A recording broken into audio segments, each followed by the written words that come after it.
Pues los mayores nos acordaremos de las coronaciones de los papas. Así era como los obispos decimos que son consagrados, pero los papas eran coronados. Y con 3 coronas, ¿no? La tiara. Más aún, ¿recuerdan? Al estilo oriental eran llevados en andas, ¿no? La famosa, ¿cómo se llamaba eso? La silla gestatoria, ¿no? La silla gestatoria, porque la llevaban, ¿no? Curiosamente todavía al Papa Juan XXIII no le dio tiempo a cambiar eso, ¿no? Él lo hizo, ¿no? Y hasta hacía bromas cuando lo cargaban, ¿verdad? Porque pues era muy gordo. Pero eso yo creo que se heredó de allá del oriente, ¿no? Recuerden que muchas cosas las tomamos de Constantinopla, ¿no? Y por alguna razón se quedaron ahí siglos, ¿no? En Occidente. Los gestos los empezó a dar Pablo VI cuando tomó la decisión así de regalar la tiara a los niños hambrientos de diabla, que entonces era así como el espectáculo, ¿no? de pobreza allá en la India. O el gesto también de un día entrar en el concilio, en la aula conciliar, no en la silla gestatoria, sino caminando. Gestos, ¿verdad? Dicen que el Papa Pablo VI fue eso, el hombre de los gestos, así como un poco ahora lo es el Papa Francisco, ¿no? Tiene gestos. Eso quiere decir que no es fácil ser lo que uno quisiera. Y los pasos son tan lentos, pues que a veces no se nota. Uno quisiera a veces correr, ¿no? Pero tiene uno una historia. Y esa es la historia que venimos arrastrando del clero. Por eso hoy, al reflexionar sobre esto de la pobreza, pues a lo mejor es mucho, ¿no? Querer hablar de pobreza. El Papa Francisco dice, hablemos de austeridad, como que le gusta más esa palabra. La otra se le hace demasiado, y yo creo que tiene razón, porque la pobreza tal vez no la hemos vivido. A lo mejor sí, pero ya no la vivimos. Ni siquiera los religiosos que hacen el voto se puede decir que viven en la pobreza, porque es una realidad que el confort pues sigue siendo, ¿no? Una característica.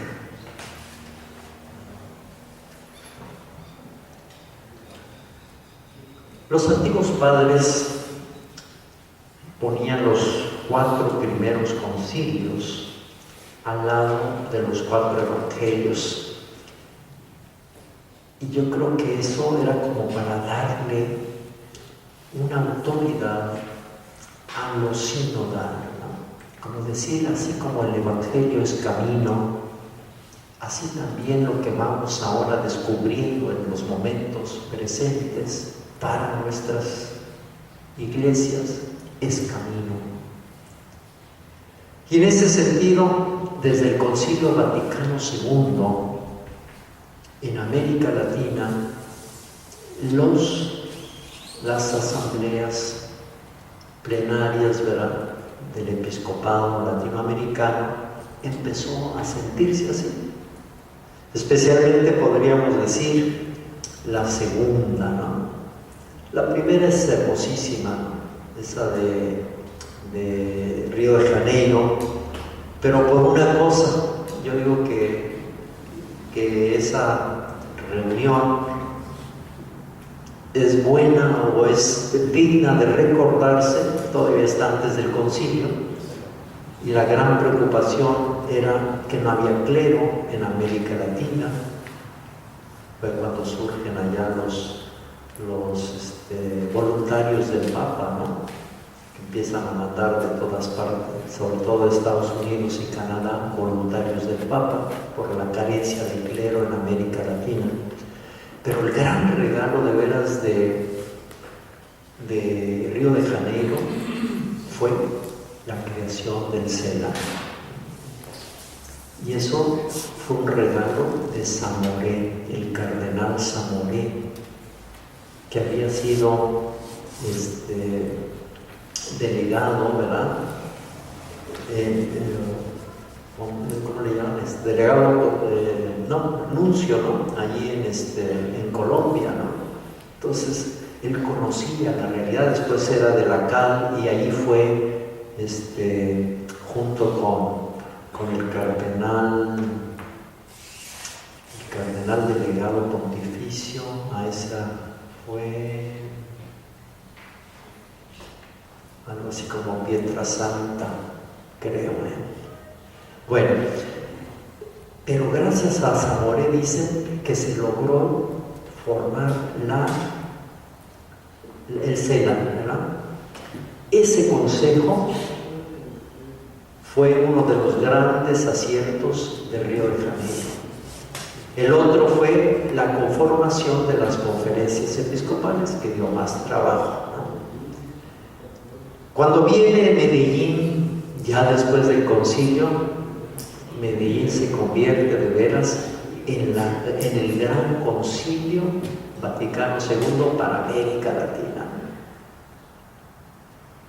Ya después Puebla, a regañadientes, ¿verdad? Acuérdense todo el plan de Trujillo, ¿no? Yo creo que todos recordamos que hubo una denuncia por casualidad, porque esta San Juana, me parece que ella fue la reportera que lo fue a entrevistar ya estando en Puebla, y resulta que no funciona su cassette, estaba malo, no estaba grabando, y entonces Trujillo muy caballerosamente, ¿verdad?, le dice a ella: aquí tengo un cassette, y le presta un cassette.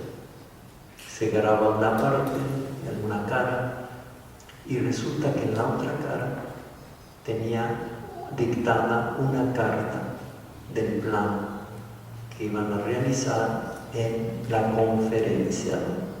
Y esta mujer periodista pues la publica. Si me lo dio, bueno, pues yo lo puedo publicar. Salió el proceso. Era una circular para algunos obispos diciendo que tenían que estar alerta para contrarrestar la teología, ¿verdad?, de liberación, de que ya se preveía.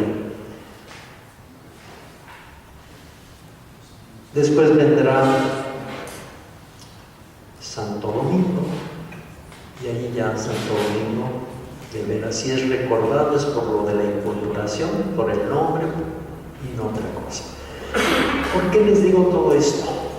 Porque yo sí creo que tenemos que recordar eso que hicieron los primeros padres de los primeros concilios, ¿no? Así como los 4 evangelios, los 4 primeros concilios, ¿no?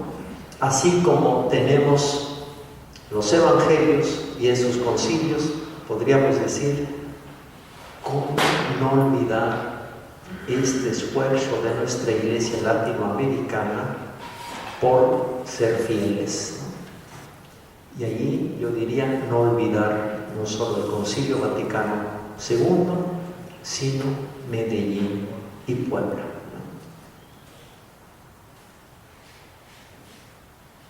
Juan 23, ya se los había dicho, propuso 3 grandes temas en diferentes alocuciones previas al inicio de los trabajos conciliares. Una fue la apertura al mundo moderno, una iglesia que siempre se había cerrado, ¿verdad? Especialmente, acuérdense, en el Concilio I, el Concilio Vaticano I, el Sílabus, ¿verdad?, que sale de ahí. La unidad de los cristianos fue otro punto, y la iglesia de los pobres. Esto nos podría hoy ayudar a reflexionar, especialmente por qué los padres, ni siquiera los de América Latina, captaron este llamado del Papa. Yo digo, de veras, un hombre iluminado, haber percibido que la pobreza era un camino para que la iglesia pudiera convertirse. El que extrañamente captó la profundidad de esta propuesta de Juan 23 fue el cardenal de Bolonia, el cardenal del Caro. Tiene, y ahí lo pueden leer en Acta Apostolicae Sedis, el texto, ahí lo tienen ustedes. Esto quiero decir, el misterio de Cristo siempre ha estado y está en la iglesia, pero hoy principalmente el misterio de Cristo está en los pobres, en cuanto a iglesia. Y cita las palabras de Juan 23.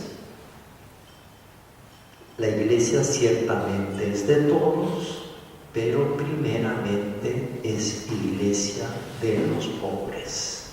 ¿Se fijan la formulación de nuestra opción referencial por los pobres? Está ahí, en estas palabras del Mercado. Por lo cual, al concluir esta primera fase del sínodo, necesitamos reconocer y proclamar solemnemente: no cumpliremos con nuestro deber, ni recibiremos con apertura el consejo de Dios y la expectativa de los hombres, a no ser que pongamos casi como centro y alma de la obra doctrinal y legislativa de este concilio el misterio de Cristo en los pobres y la evangelización de los pobres. Fíjense, obispo europeo hablando así en pleno finales de la primera sesión del concilio. Desgraciadamente, pues no, ¿verdad? Y miren cómo termina el párrafo que cito. Ahí se los pongo en negrilla. No responderemos a las más verdaderas y profundas exigencias de nuestro tiempo, incluida la de nuestra gran esperanza de unidad de todos los cristianos, fíjense, sino que las evadiremos si abordamos el tema de la evangelización de los pobres como uno más de los temas del concilio. O sea, un hombre de verdad convencido de que si no se entraba por ahí, no íbamos a caminar lejos. Y así fue. La iglesia no ha caminado lejos, al contrario, se ha regresado en muchos pasos, ¿verdad?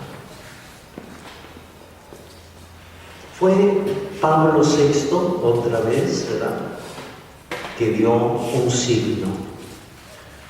Cuando sale la Populorum Progressio en el 67, 2 años después de concluir el concilio, yo digo que es retomar un poco esto del mercado y sobre todo tratar de ayudar a América Latina a descubrirse como iglesia. Yo creo que sin ese impulso de Pablo VI, a lo mejor no hubiera habido Medellín, es decir, en la forma en que la vi. Esto fue un empujón, ¿verdad? Un espaldarazo, como diciendo es por ahí. Claro, sabemos que ayudó mucho la teoría de la dependencia, ¿no? Entonces empezó a estar en boga y gracias a que Medellín se abrió a la ayuda de la ciencia, ¿verdad? De las ciencias sociales, bueno, pues eso también. Cuando el Papa, con la Popular Progresio, da ese empujón, yo digo que se pudo lograr esa apertura de los obispos latinoamericanos al mundo, pero ya no a aquel mundo primero europeo, que era el que estaba más en la vista de los padres conciliares, sino a este mundo tercero, ¿verdad? Podríamos decir, ¿no? Tercer mundo, es decir, de los pobres.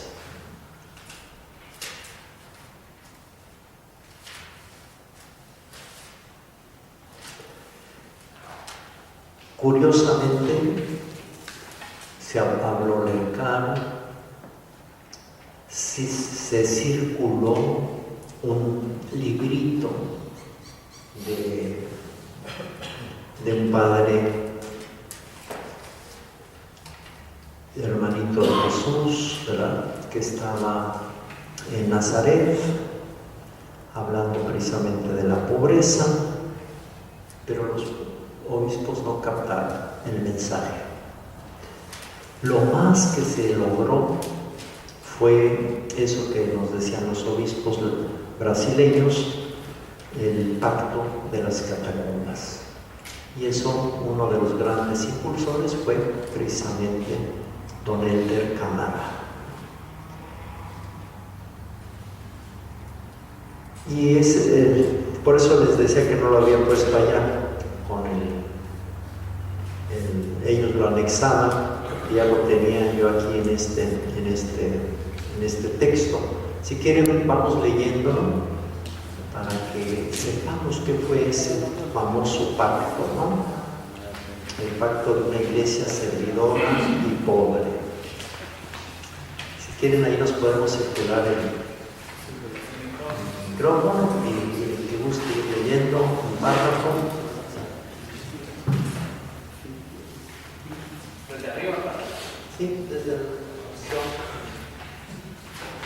El pacto de una iglesia servidora y pobre.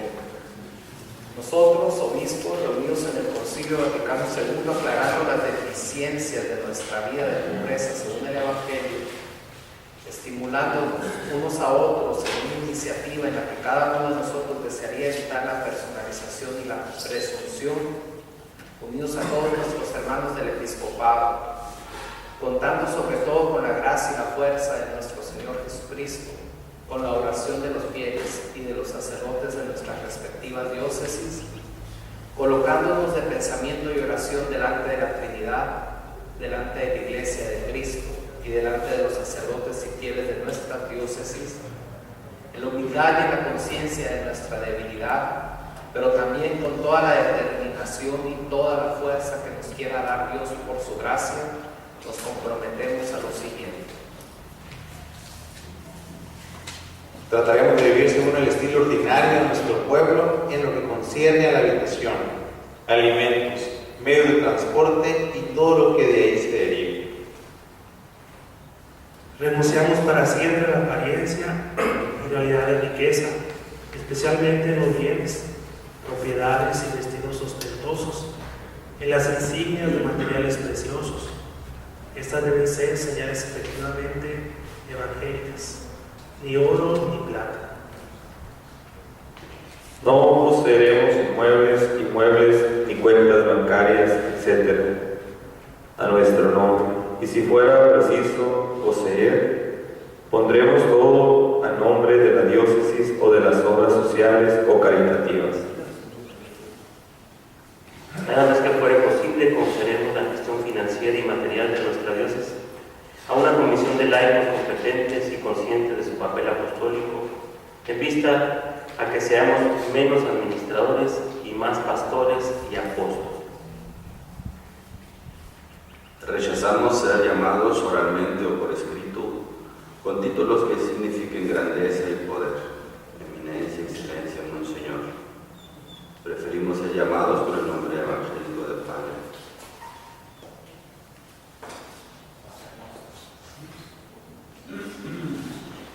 En nuestro comportamiento, en nuestras relaciones sociales, evitaremos aquello que pueda parecer otorgamiento de privilegios, precedencias o aún cualquier forma de preferencia a los ricos y poderosos.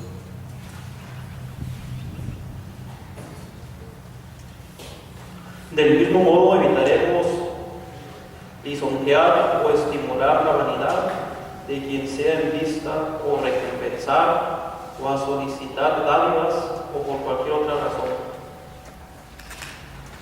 Convidaremos a nuestros fieles a que consideren sus ofrendas como una participación normal al culto, al apostolado o a la acción social. Daremos todo lo que sea necesario en nuestro tiempo, reflexión, corazón, medios, etc., al servicio apostólico y pastoral de las personas y grupos laborales económicamente débiles y limitados, sin que eso perjudique a otras personas o grupos de la diócesis. Apoyaremos a los laicos, religiosos, diáconos y sacerdotes que el Señor llama a la evangelización de los pobres y obreros compartiendo su vida popular y de trabajo. Conscientes de las exigencias de justicia y de caridad y de sus relaciones mutuas, procuraremos transformar las obras de beneficencia en obras sociales basadas en la caridad y la justicia, que tomen en cuenta todas las exigencias como un humilde servicio de los organismos públicos competentes.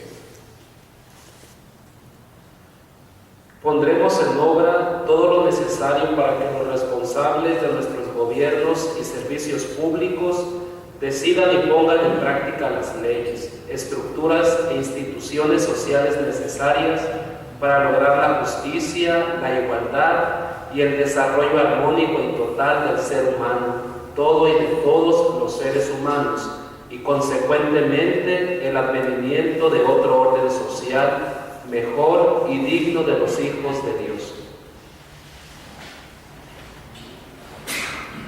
Teniendo la colectividad episcopal, su realización más evangélica en la preocupación común de las masas humanas en estado de miseria material, cultural y moral, 2/3 de la humanidad, nos comprometemos a participar conforme a nuestros medios en los programas más urgentes de los episcopados de países pobres, a exigir puntos ante los organismos internacionales, testimoniando el Evangelio, como lo ha hecho el Papa Pablo VI en la ONU, la adopción de estructuras económicas y culturales que no produzcan naciones problemas en un mundo cada vez más rico y posibiliten a las masas empobrecidas el salir de su miseria. 12. Nos comprometemos a compartir en la caridad pastoral nuestra vida con nuestros hermanos en Cristo, sacerdotes, religiosos y laicos, para que nuestro ministerio constituya un verdadero servicio y así esforzarnos en revisar nuestra vida junto con ellos. Suscitaremos colaboradores que sean animadores según el Espíritu y no meramente jefes según el mundo. Trataremos de ser lo más humanamente posible acogedores por todos. Trataremos de mostrarnos abiertos a todos sin importar sus creencias y religión. Una vez de regreso a nuestras diócesis respectivas, daremos a conocer a nuestros diocesanos nuestra resolución, rogándoles de ayudarnos con su comprensión, colaboración y oraciones. Muy bien, pues eso fue realmente lo que conocemos como el Pacto de las Catacumbas de Santa Santa Domitila, y que ahora, ¿verdad? Como ya nos anunciaban allí los 3 obispos estos ancianísimos, ¿no? Dice, se está fraguando un nuevo pacto, ¿no? O sea, como diciendo, a lo mejor sale algo nuevo, algo diferente, más adecuado al momento. Yo quisiera resaltar eso que el Papa dice hoy de austeridad, ¿no? A lo mejor no pobreza, es mucha la palabra, es muy atrevida la palabra, en el sentido de que cuando uno se acerca realmente a gente pobre, pues dice, bueno, yo podré tener austeridad, pero esa pobreza, quién sabe, ¿verdad? Al menos por respeto a lo que es realmente las diferentes situaciones de pobreza del pueblo, uno puede pensar en austeridad. Otra cosa que debemos recordar, don Sergio realmente la mitra la dejó, ¿verdad? Yo recuerdo eso, dejó la mitra, ¿no? Como que ya no formaba parte de su indumentaria. El báculo incluso era un palo, ¿verdad? Un palo que yendo, porque se le ocurrió un día con los seminaristas ir a pie a Chalma, ¿verdad? Y entonces pues él grandote y un poquito robusto, pues los muchachos por ahí le consiguieron un palo, ¿verdad? Porque para las subidas batallaba mucho. Y ese palo no lo soltó. Y después hizo un lado su báculo y apareció con ese palo en plena misa, ¿no? Y ya no lo soltó, así era su báculo, ¿no? También se le empezó precisamente a decir así, don Sergio, ¿verdad? Y ustedes pudieron ver allí en una cita de una revista, Reflexión y Liberación, ayer, también al de Chile, ¿no? Al de Santiago, al cardenal Silva Enríquez, se le decía don, ¿verdad? No se le decía excelentísimo, excelencia o eminencia, sino don, ¿verdad? Todo esto nos habla ciertamente de cambios, ¿verdad? Por ejemplo, una cosa que a mí me impresionó, pero a varios nos impresionó cuando don Sergio deja la diócesis. Y bueno, pues unas monjas le ofrecen allí recibirlo, ¿verdad?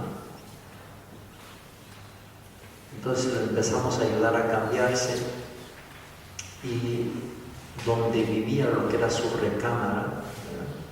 Era un cuartito con una cama que decíamos, ¿cómo pudo haber dormido en esta cama? Que parecía como si los pies le fueran a colgar, ¿verdad? Porque era muy grande, muy alto, y la cama no se veía ni muy ancha ni muy larga, ¿verdad?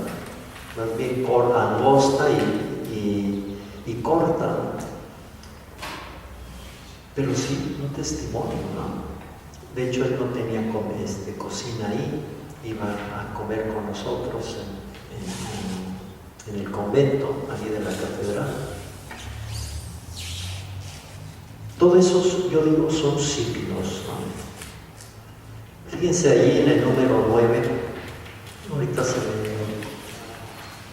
me ocurrió esto cuando dice las obras de beneficencia, transformar las obras de beneficencia en obras sociales basadas en la caridad y la justicia. Por ahí apareció un artículo de una experiencia brasileña con la pastoral de la salud. Una cosa novedosísima. No sé si hay alguien aquí encargado de la pastoral de la salud. ¿Nadie? Bueno, pero fíjense, resulta que se reunieron y dijeron, es que no basta que vayamos solamente pues a llevar la comunión, a ungir, a confesar.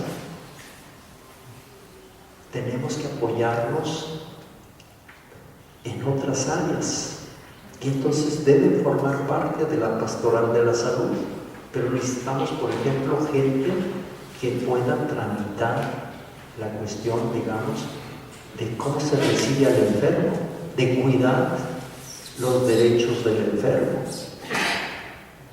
porque hay gente que no la están atendiendo o que no le dan lo que necesitan. Crear una comisión también que esté revisando la cuestión de medicamentos. ¿Por qué no hay los medicamentos a veces?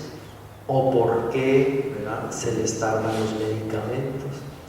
Entonces empezaron a crear como subcomisiones, ¿no?, de esa misma comisión que se dedicaba a lo espiritual, empezar a ver lo social, lo jurídico incluso, etc. Entonces está buenísimo ese artículo y explicando cómo se fueron desarrollando necesidades que ellos creían que no les tocaba como pastoral de la salud. Y yo pienso que es esta visión, transformar las obras de beneficencia, entre comillas, ¿verdad?, o obras de caridad o obras de apostolado, como quieran ustedes nombrarle, ¿verdad?, en obras sociales, es decir, que toquen lo social y la justicia. Por ahí sí le dije a Claudio y a Miguel Ángel que se los iba a mandar, si les sirve, ¿verdad?, a lo mejor inspira. Yo allá lo planteé a la comisión y lo están estudiando a ver si es posible hacer algo, ¿verdad?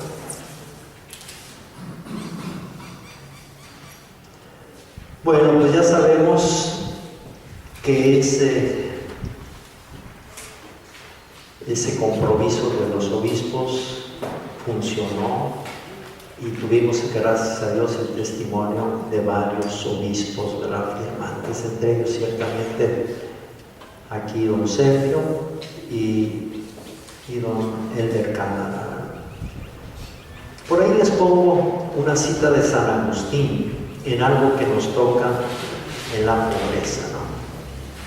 La famosa homilía sobre los pastores, donde se recalca la cuestión del estipendio, ¿no?, o pago.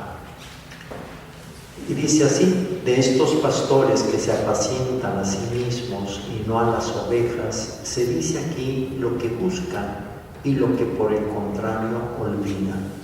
¿Qué es lo que buscan? Os bebéis su leche, os vestís con su lana. Sobre ello dice el apóstol: ¿quién planta una viña y no come de su fruto? ¿Quién apacienta un rebaño y no se aprovecha de su leche? Los bienes, por tanto, que el pueblo ofrece para el sustento de la vida corporal de sus prelados son como leche del rebaño. Pues de esto precisamente hablaba el apóstol en el lugar que os he recordado.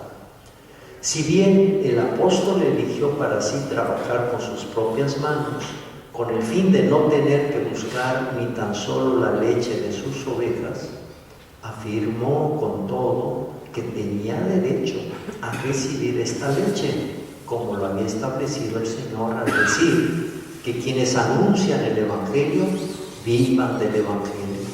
Y en otro lugar afirma también que otros coapóstoles suyos usaron de este derecho que les había sido dado y que no habían usurpado. Al renunciar él a este su derecho, fue más allá de su obligación, pero no exigió que los otros hicieran lo mismo.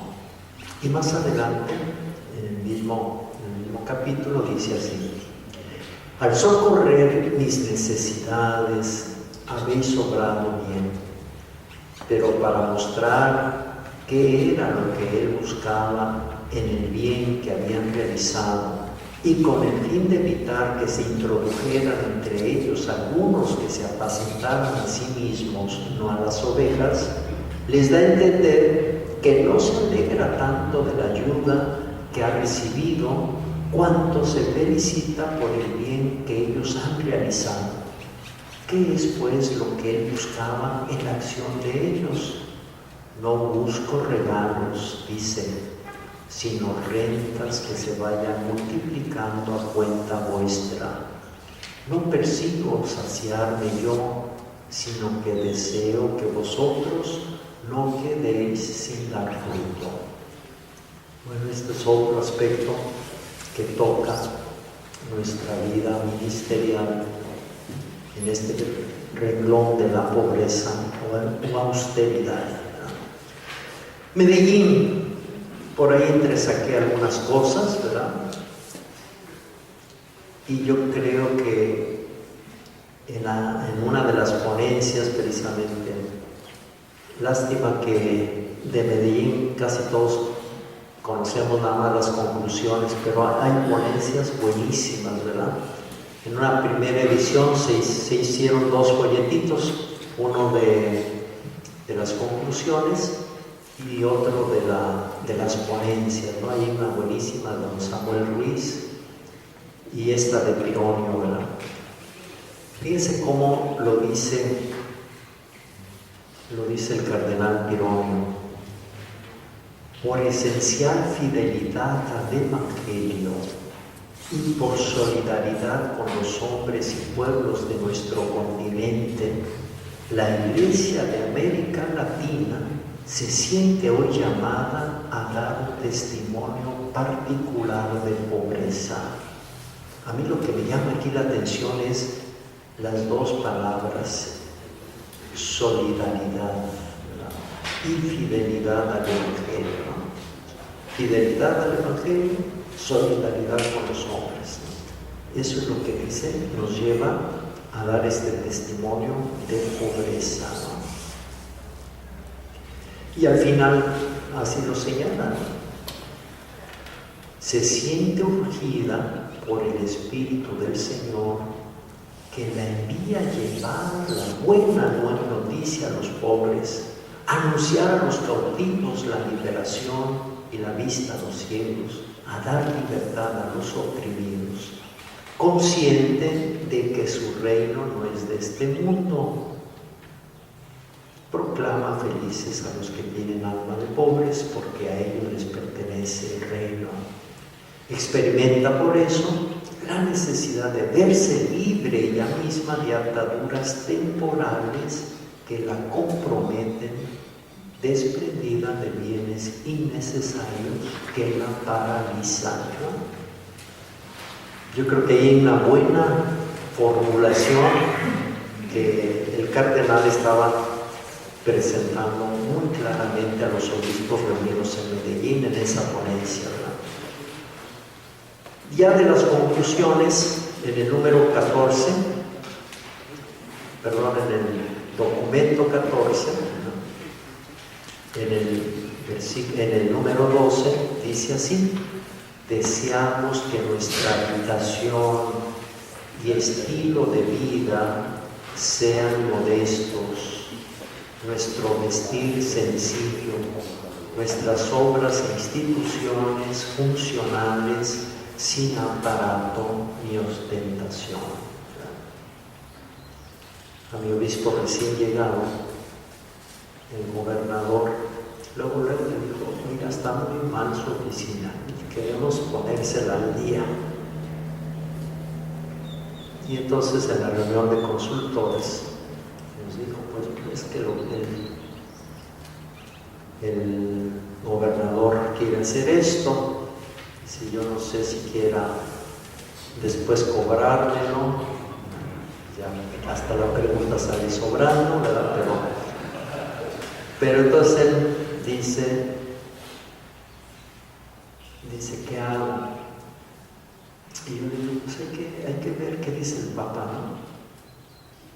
Y entonces ya ahí paró la discusión. Dice sí, y me gustó, ¿verdad?, la respuesta de él. Dice: austeridad. Fue lo único que dijo, austeridad. Dice: eso le voy a decir, que el Papa quiere austeridad. Y ya seguimos a otro asunto, ¿no? Él había abierto la discusión, pero la cerró luego como que captó. Qué bueno, ¿no? Porque de lo contrario, imagínense, un obispo que se liga al gobernador, ¿no? En el número 13 de ese número 14, de ese documento 14, también ahí le cito otra cita importante. Con la ayuda de todo el pueblo de Dios esperamos superar el sistema arancelario. Yo creo que este es otro desafío que tenemos, ¿verdad? Nos cuesta esto. Y aquí les pongo algo que a mí me impresionó, y especialmente a algunos curas allá en 1970. Don Sergio estaba ordenando a 7 presbíteros, y de verdad así hagan de cuenta que él había terminado de la ordenación y se les queda viendo como si no hubiera gente. Les dice esas palabras, ¿verdad? Les dice: les voy a pedir que sean pobres y que lo parezcan, ¿verdad? Esas palabras, de veras así como a mí me impresionaron mucho, porque se las dijo en un tono como diciendo ojalá, ¿verdad? Ojalá, pero no, ahí por lo pronto ahí está Onésimo Cepeda, ¿verdad? Que no. Igualmente, quizá inspirados en Medellín, un grupo de 12 presbíteros ahí de la diócesis tomó la decisión, y así lo publicó el periódico cuando ellos lo hicieron público: optan sacerdotes por el culto gratuito, ¿verdad? Y el texto dice, pues eso, nos comprometimos a no fijar tasas o aranceles por ningún servicio religioso,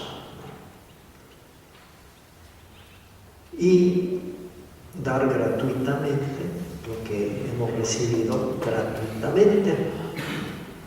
¿Y de qué van a vivir? Bueno, ellos lo dicen ahí, ¿verdad? Lo dicen también, que van a tratar de acercarse pues en el trabajo a los que trabajan, ¿no? Y citan allí al cardenal Maurer, que era el primado de Bolivia en esa época.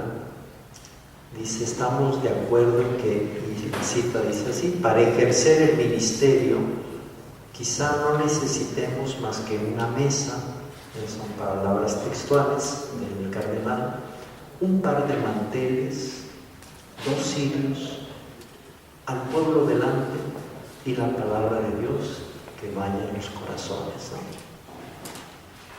Esta cita es hermosísima, de un cardenal en la región andina, ¿verdad?, que llega a descubrir eso, que no necesita riquezas, ¿no?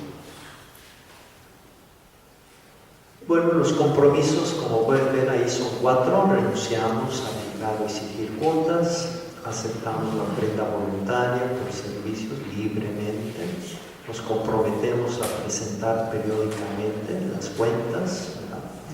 Pretendemos algunos del grupo ir más adelante, no siendo gravosos a las comunidades. Entonces, como San Pablo, queremos que exista un nuevo tipo de vida sacerdotal que no dependa de los servicios de la economía por los servicios ministeriales. En este sentido, ¿no?, estaban hablando de trabajar, ¿no?, sea en investigación, sea en enseñanza, o bien en trabajos manuales, compartiendo la suerte de los obreros. De todos estos que firmaron, pues de 2 me consta, ¿no?, que lo lograron. Toda su vida trabajar. Y en ese sentido su servicio fue gratuito, ¿verdad?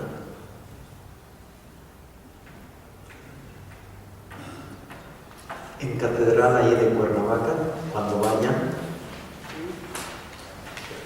está el templo del siglo XVI, muy grande, remozado, allí precisamente una experiencia preconciliar, ¿verdad? Pues vale la pena ver ese esfuerzo que se hizo ahí con Fray Gabriel, bueno, con el monasterio.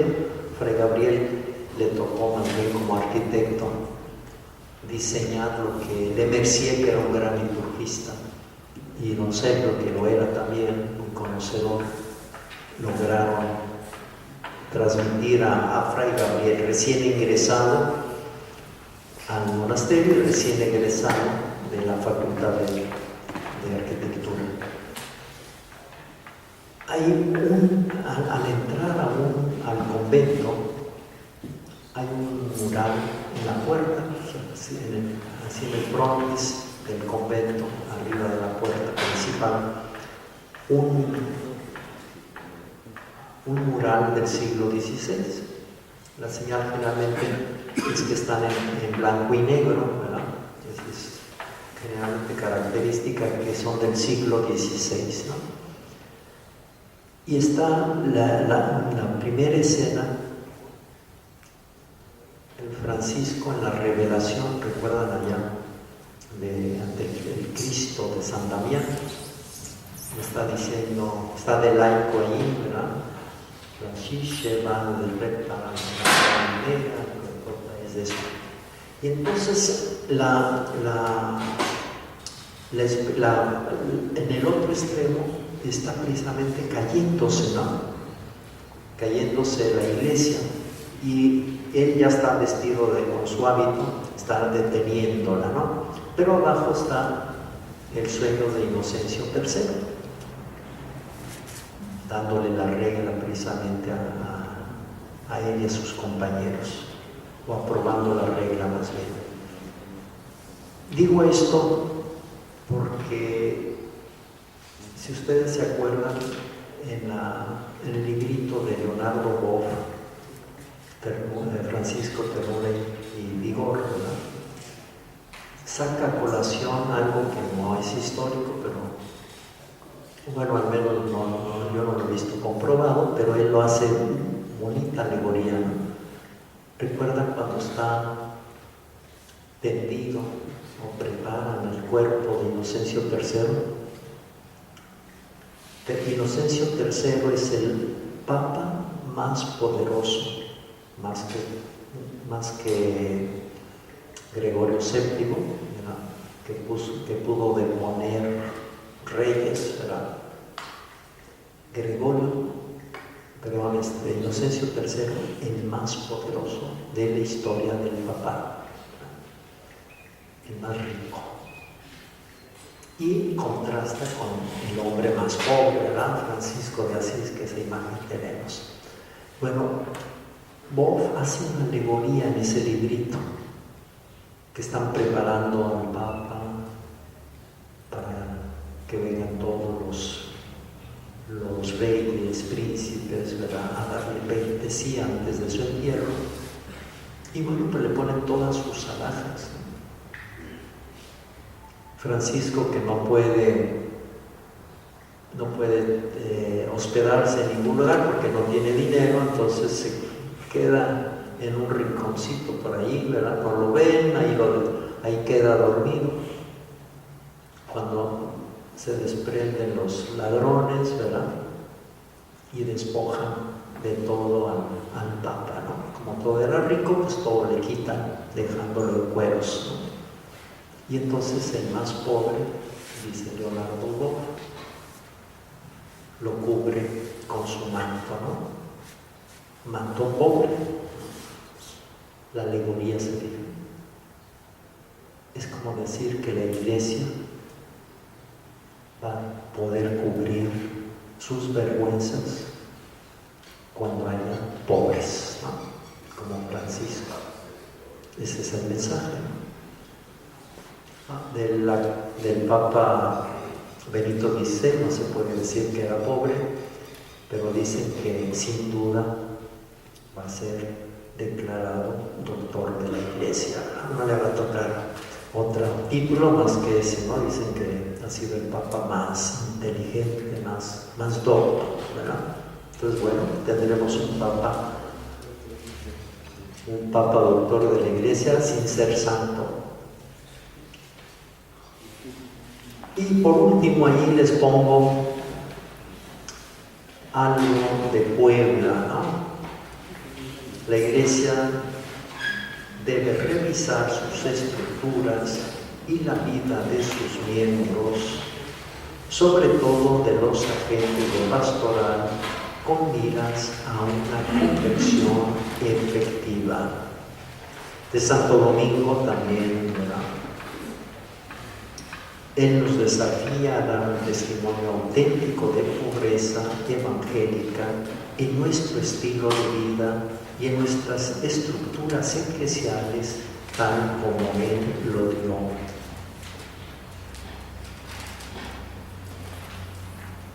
Y les digo que a mí me llamó mucho la atención que en Aparecida no haya nada de esto. Ninguna notita así como en Medellín, como en Puebla y como en Santo Domingo. Si ustedes leen Aparecida, se habla de la opción preferencial por los pobres, pero no se hace ninguna alusión a la pobreza, ninguna alusión, así como los demás documentos. La conclusión, y esto me parece importante, no sé cómo lo vean ustedes, las primitivas comunidades monásticas nos dejaron una enseñanza muy clara. Las opciones del celibato y de la pobreza exigen vida comunitaria. De veras, yo creo que ese consejo histórico valdría la pena retomarlo. A lo mejor ha fallado el celibato, a lo mejor ha fallado la pobreza, precisamente por no vivir en comunidad. Vamos ahora a tener un momento en torno a este artículo que ahí les han dado, como anexo 5. Yo les pediría que no lo lean con desprecio al celibato, ¿verdad? De veras, yo creo que el celibato es una riqueza de la iglesia, a pesar de los pesares, ¿verdad? Léanlo, y esa sería mi sugerencia, léanlo con esperanza y sobre todo con espíritu compasivo y misericordioso, no de escándalo frente a nuestras propias fallas, pero sobre todo léanlo con la óptica del Evangelio, que resumo en aquella frase que les conté ya, que nos dijo don Sergio a un grupito de 4 casi recién ordenados. El celibato es una norma de la iglesia. La pobreza es una norma evangélica.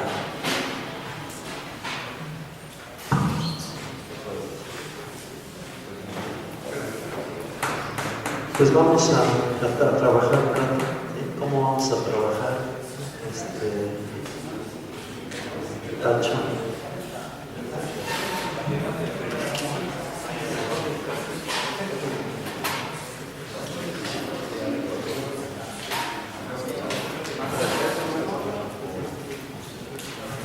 Miren, si gustan, comenzamos a leer diferente a los demás días. ¿Está bien? ¿Les parece o nos damos un descanso?